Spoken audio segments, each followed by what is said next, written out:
Well, Hazel, for this session, you're going to be better off to work with Sandra because so much of this was done um, was done in groups. So you're going to be better off working with Sandra on this one. Good. I'm happy to be with her whenever she can. Because the recording is very short because everything has been done in groups. Yeah. Almost an hour and a half was done in groups. So Hazel, just if you watch, when you get a chance to watch this, if you haven't met with Sandra, meet with Sandra and do this session with Sandra. So let's use the caregiver's compass to think about this module. You have a copy of your caregiver's compass on page 485 in your outline. As we discuss the 4 points and the center of the caregiver's compass, write words or sentences that summarize what you learned about each point. Let's begin with the point on top. What did you learn today about being compassionate? Being considerate about the person's feelings. Sure. If you're going to be a good caregiver, your care receiver's feelings have to be one of the most important things to you. And you've got to be able to read their feelings. You've got to be able to kind of tell if they're having a bad day or if they're in a really good mood, or especially if you get there and they just don't want to talk. You need to read that and understand that for whatever reason they don't want to talk. You may ask them, is there some reason you don't want to talk today? And they may tell you they just don't. But part of being compassionate as a Stevens minister is being very open and paying attention, as Sherry said, to the feelings of your care receiver. What's something else about compassion?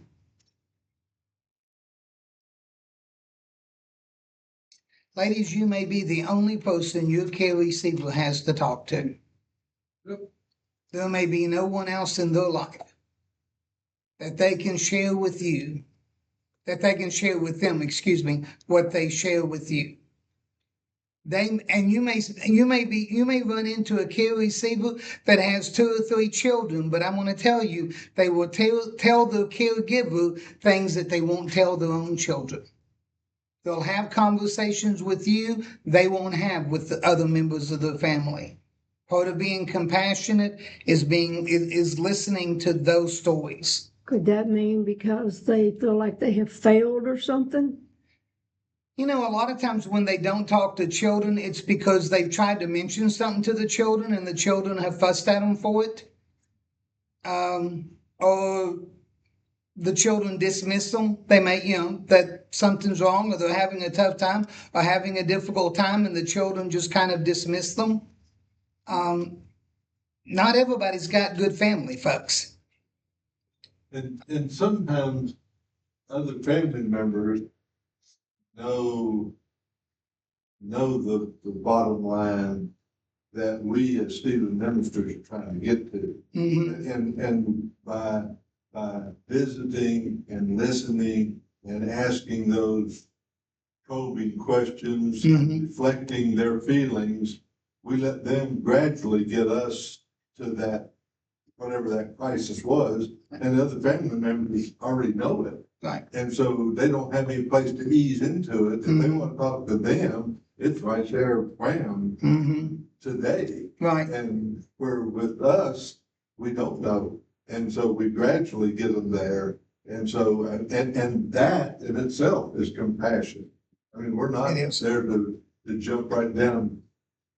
We give them our time, mm-hmm. which just the phone call that says, I'm your Stevens minister, when can we meet? The guys at Brian Clay House, I mean, 2 of them every Thursday tell Alan and me, I just can't believe y'all take your time to come down here and spend an hour with us. Mm-hmm. And that's the way your care receivers are going to feel too. Mm-hmm. It's so thankful that you do. That's compassion. I had a lady, bless her husband passed away. He had died, I don't know, 2-3 years before that. It had been a couple of 3 years. She was still really struggling with his death. But when she mentioned it to the kids would always tell her, Mom, you just need to get over it. Or you just need to move past Well, that ain't what she needs to hear. That's not what she needs. Unless if you keep repeating yourself, you keep saying it over and over and tired of it, you know. Mm-hmm. That Well, could be rude. sometimes too, family members are hurting you so. That's true too. Sometimes it's out of their own They don't pain. want to talk about it because Yeah. they're hurting and they don't want somebody bringing it up to them. They Yep. probably needs to minister too. Yeah, Sometimes it's just too painful for them to discuss it that's a good and they point. just cut them off. Mm-hmm. What about full of faith? What does today teach you about full of faith? You I think gotta I- have faith to start something like that. You do. Connie? Praying ahead of time before you go. Yes, always be prayed up before you walk in that house. Need to be that, yeah, full of faith before you go. You've got to be full of faith before you go. Because the difficult part about it, and I don't want to scare or make anyone worry about it, but you don't know what you're walking into until you get there. And that's what makes this difficult sometimes. But the vast majority of people who have reached out for help, they're not just going to slam you in the face with everything going on. The first several conversations are going to be fairly boring because they're trying to figure out, can they trust you? Sure. Your first 2 or 3 conversations, you're probably not going to get much more than, well, I'm having a good day. Well, this happened or that happened. They're not going to hit you with anything really hard the first few times you visit with them. You've got to earn their trust. You've got to earn their faith in you that they can talk to you. So and that means that your faith has to come first and foremost from Jesus Christ. Secondly, you have to know, you have to have faith that you have Stephen ministry supervisors that whatever you may get into between the 5 or 6 of us, how many are actually supervisors now, we can help you figure out an answer to what may be going on. I think you have to have a measure of confidence, but not so much that you're not depending on the Lord to be there with you. Good point, Connie. Your supervisor. And yeah, the same is true with supervisors. Yeah, If- that's really well said. It is. If you walk in there and you're not depending on Christ, then it's probably going to be a bad visit. Because it all starts with being, as we said, full of faith. What about skilled? Making sure that you're listening and Mhm. being, I think just in your expressions, your caregiver can know whether or not you really care. Oh, I agree. Your body language and your face says everything.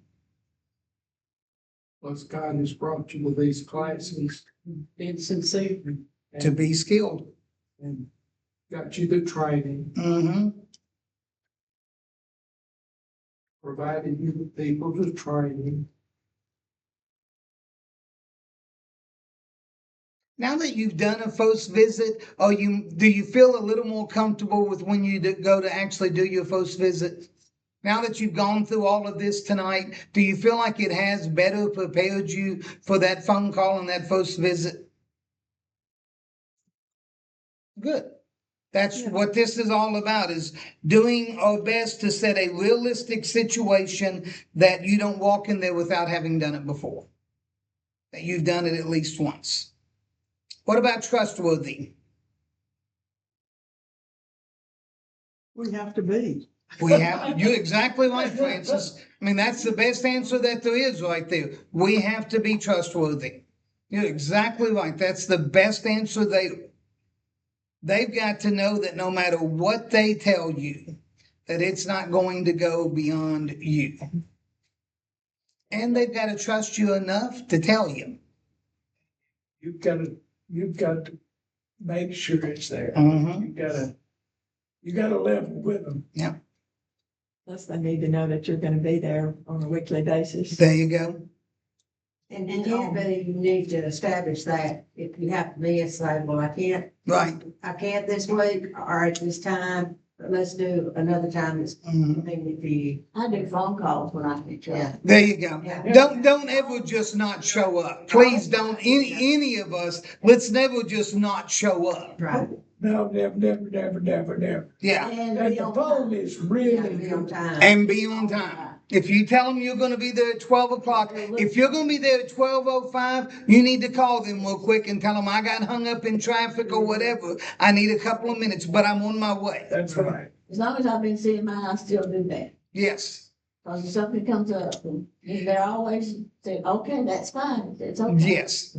9 out of 10 times when I do a visit, I have called that person and set a time for us to visit. I very seldom just show up because you never know what people's schedules are like nowadays. So I very seldom do I ever just show up unless I know it's a situation where I can do that. Nursing homes, assisted living, things like that, you can just show up 90% of the time. But if I make an appointment with someone, if I tell someone Friday at 2 o'clock, I'll be at your house. If I'm going to be 2:05, I'm on the phone making a call saying I've got hung up. I am on my way. I'm just going to be a few minutes late. And it helps if you meet at the same time, Yes. same place There every is. week. Yes, if you can keep the time and the place consistent, you will be better off. But it's so important that you be trustworthy. As you said, Francis, we just have to be. So, Where's Christ at in the middle of all of this? right in the middle. Right in the middle. That's why that symbol is right in the middle of the compass, because Christ has to be right in the middle of everything we do. If he's not, it's not going to be a good experience for either of you. That's right. And one of the things that you have to remember, not all of your care receivers are going to be Christian, That's true. because with Hilda, the request she got came from out of state. I don't. That was Sandy. Oh, that was Sandra. That was. Was she Christian? Yes. She was okay. All of Okay. them have been Christian. She Okay. was not in the church, she had not gone to church since her husband died several years ago. Wow. Because of something that happened at the church. Right. I tell you, when you get in the routine of this, there's nothing that feels better than this, to have a good, happy meeting with the person. It's so funny because I always dread going to visit, but when I get done visiting, I always feel 100 times better than I did when I It's the walked in the best door. hour I spend all week. And I got to tell you, the best visit I have out of all the visits I make, and I love all of them, but there's nothing like visiting Joe Gamble. Yeah, imagine. And it's a good thing I'm not his Stevens. It's a good thing that I'm not exactly a Stevens minister, because I got to tell you, Joe and I never spend just an hour together. Mhm. But we're both pastors. We're both pastors. That's what connects us. We are both pastors. And I love him to death, and he loves me. And it's just an amazing relationship between the two of us. Sherry usually goes and does something while I'm there, because honestly, she's kind of like, I really don't want to listen to this again. I had once, I was gonna take him communion, I kept trying to buy his house, and there's your car. I tried to buy it. You stayed there 2 or 3 hours. Yes, like I said, I'm the 1 hour thing usually doesn't apply to Joe and I'm afraid, but And you know, Robert, since you mentioned that, mhm. sometimes you're gonna get in situations with your Stephen minister person, and they may want to take more time than you have available. So you're gonna have to be careful about that. Yeah. But you don't want to give them the bum's rush Right, to make them think that they're really not that important. right. You're exactly right. My watch is going off, I'm out of here. Exactly. You know, Well, the one that, Tell you a little secret. You know why I wear my watch upside down on my left hand? That when I'm visiting, I can rub my head and I can see what time it is. yeah. is that right? Or in my lap, I can turn. I have it to where I can see it without it being obvious that I'm because you look at your watch while you're visiting with someone, you'll offend them. Yeah. This one that Gerald was talking about earlier, I've substituted for Gerald 2 or 3 times on that. He'd be happy if you'd stay there all day and talk to Oh, him. yeah. Y'all remember Don Wiggins? Oh, yeah. I love visiting with You know Don. what he used to say? He said that he was happy I'd come see because he could hear me. Yeah. Fortunately, somebody told me before I went to visit Don the first time, somebody told me, take a booklet with you a notepad and write down your questions, because he's not gonna be able to hear it. And no matter how loud I tried to talk, Don couldn't hear me. He could hear me. Yeah, but I love visiting with him. And yeah, he's one of those, you could have been there 3 hours and he would have just been tickled to death. You know, Bill Griffin lives across the street. Yes. Mhm. I'm sure it came as no surprise to you to find out that two preachers together in time didn't mean anything. Exactly. Time staying still. All right. In our next session, tomorrow morning, after breakfast, we'll begin to learn about the topic of small group peer supervision. In our training up to this point, we've seen bits and pieces of what supervision is like and what it's for. And now you'll learn the whole story about this essential part of our caring caring as Stephen ministers. I gave you the reading assignments before today, and you should have already read the stuff for tomorrow. But for tomorrow morning, it's pages 383 through 393, and then those appendices A through F. Just look over those so you're familiar with them. But if you already have done that and highlighted it, you should take 5-10 minutes and just scan over, and you'll be good for tomorrow. One of the things I thought about earlier in the devotion, actually, when Robert was read, that the prospect of entering another person's storm-tossed life may sometimes create a bit of an emotional storm in your own lives as well. And I thought, yeah, so then the Stephen minister needs a Stephen minister. But actually, Stephen, for that part of the storms in your life, your Stephen minister really is the supervision group. That's where you take those things, and that's the support that a Stephen minister would normally give you. Your supervision group gives you, and so. And that is, I'm sorry to interrupt, but that is so important. Folks, as a pastor, I have a professional coach, but I also have a Christian psychiatrist. You've got to have a place where you can unload all that's been dumped on you by somebody, and supervision is a place you can do that. But sometimes that word supervisor or supervision is like, oh, the boss is coming, and they're going to want to see my paperwork, and they're going to want to see that I did this the right time and how it went, and they're going to be judging me. That's not what supervision is. Each other's supervisors. And we'll find that out tomorrow. But just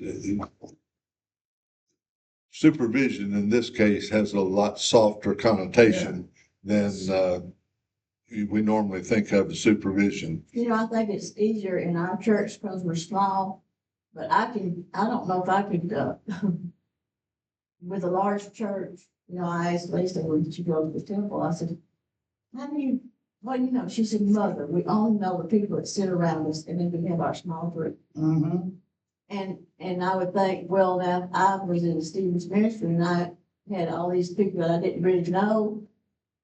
How could I trust it? My advisor, you know what I'm talking about. So we've got a unique situation where we've got compassionate people that we can talk to. Yeah. But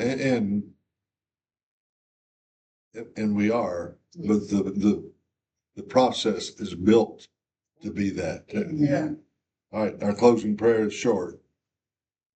May Almighty God, ever-present Lord, bless our first caring visit and every caring visit with healing, care, and love. Amen. Breakfast at 8 over there. If you are up before that. Are we gonna get a group to go, or don't go as a group, or just walk?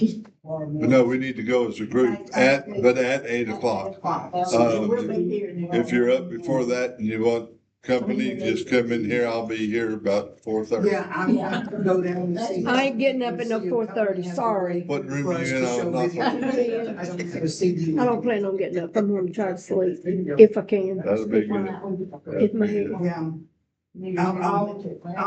First thing in the morning, I'll get with Tony. Which session is that? Oh, I don't text them. I'll go to Tony first thing in the morning. I'll go to Tony Yeah, first my, thing. or no, I've got an 8 o'clock. that's how I my, don't that's have how, them 16. when I I've got have an 8 o'clock migraines, Zoom I call, feel, but as soon as I get I off act that like Zoom when call, I'm I'll having go the sit flu.